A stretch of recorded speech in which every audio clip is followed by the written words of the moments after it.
them up.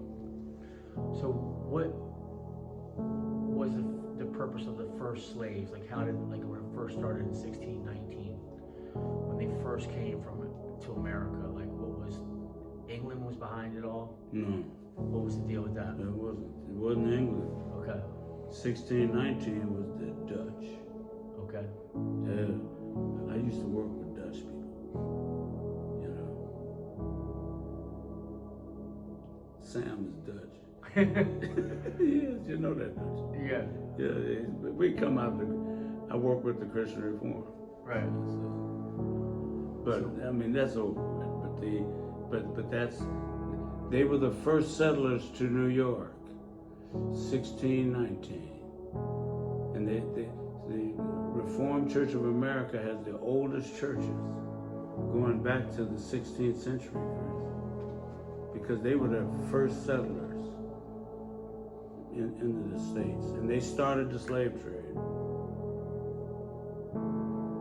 So when the Brits got in on it, but all of those colonies got in on it eventually, but the first ones, the early ones. Now, slave trade, really, that's slave trade to the U.S., but slavery and trafficking in slaves was started with the Portuguese. They were the first ones to go down to Africa. They learned about Columbus in 1492, but in 1454, they were already going, Portuguese were going, and they were bringing them back and using them, you know, in Europe, in their context. There were blacks in Europe too, you know that.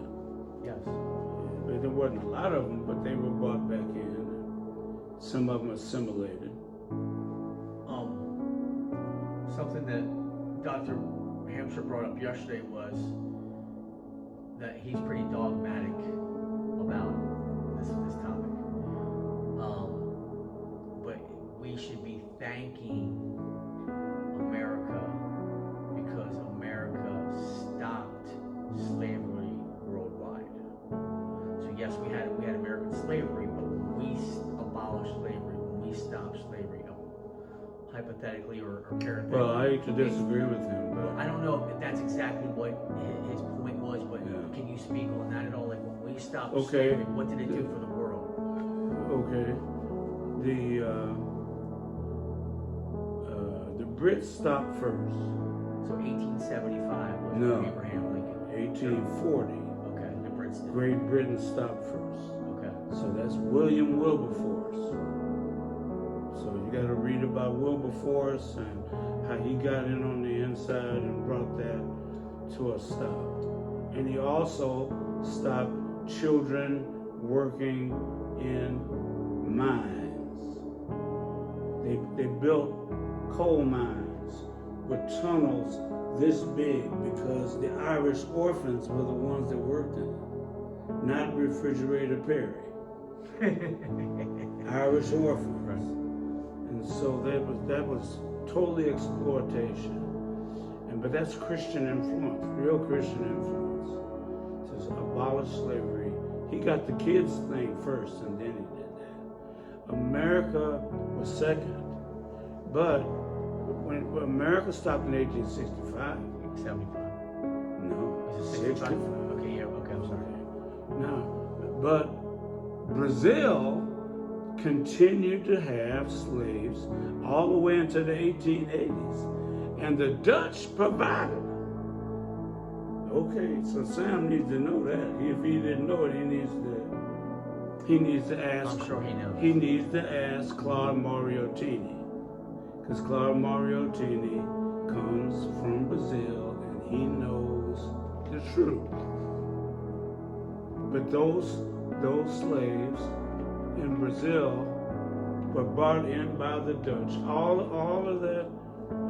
Guyana, all of that northern, those were Dutch colonies. Like Guyana, you heard of that? Yes.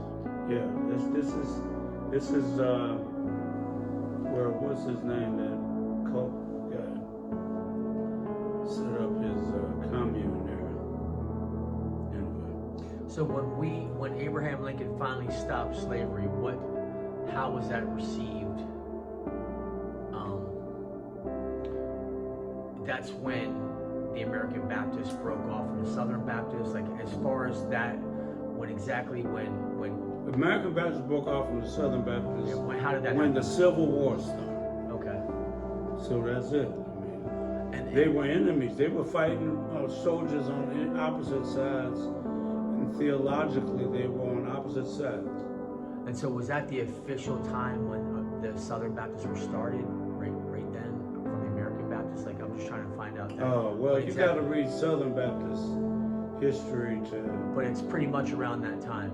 That was the over that issue. That was the main issue. They always had their regional differences, but it was considered. Well, let me take that back. They still, even after the Civil War ended, I think they still attempted to have some unified. And the reason I know is because the librarian for Northern Seminary, her name was Betsy Dunbar. She left Northern Seminary and went to Andover, Newton, which is where the ABC records are kept.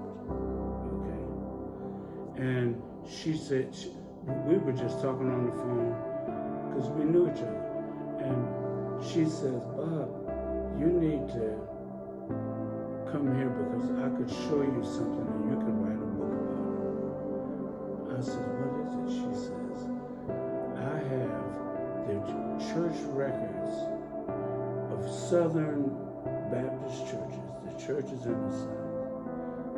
She says that she's got minutes, the church minutes and the church bulletins and announcements. And in the bulletins and the announcements, they would have hanging today, lynching today after church. No shit, man. This is the real deal. And she said you should see how they integrated KKK and Christianity. They just saw no separation. Couldn't see it. They saw those as true Christians. Isn't that something? But because of those records being kept at Andover and Newton, I don't think there was a formal separation, or they would have stopped sending their records there. Now, and this is during Reconstruction until when, I don't know. Now, when did the Southern Baptists launch and begin to have their own seminaries, their own churches?